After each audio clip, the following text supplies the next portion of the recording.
അതിൻ്റെ ഇടനിലക്കാരായി നിന്നത് ആരാണ്?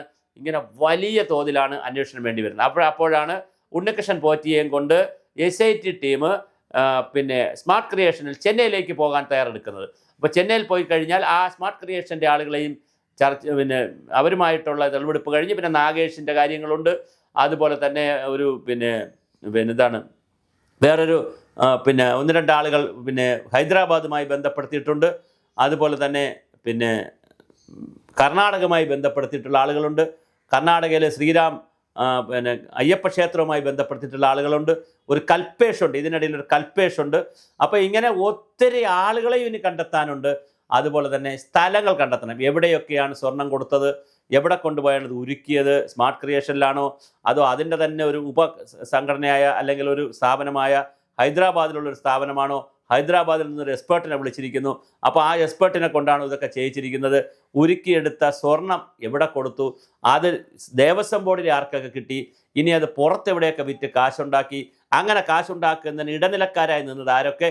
ഇങ്ങനെ ചിന്തിച്ചാൽ വലിയൊരു ഒരു ചിലന്തി വല പോലെ, ഒരു വെബ് പോലെ കിടക്കുന്ന ഒരു വെബ് ലോകം എന്ന് പറഞ്ഞാൽ വെബ് വേൾഡ് എന്നൊക്കെ പറയുന്ന ചിലന്തി വല പോലെ കിടക്കുന്ന ഒരു സംവിധാനമാണ്.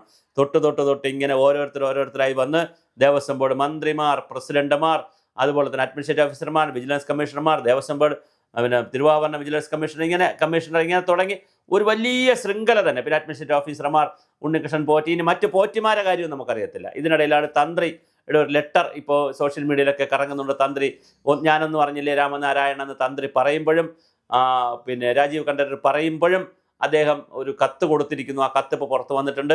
ഇത് സ്വർണം പൂശുന്നതിന് കുഴപ്പമില്ല എന്ന് പറഞ്ഞ് സ്വർണം പൂശാനുള്ള അനുവാദം ചോദിച്ചിരിക്കുന്നു. അനുവാദം നൽകാവുന്നതാണ് എന്ന് പറഞ്ഞ് കത്ത് കൊടുത്തിരിക്കുന്നു. അപ്പോൾ അദ്ദേഹത്തിന് ഇതിൻ്റെ പങ്കെന്താണ്?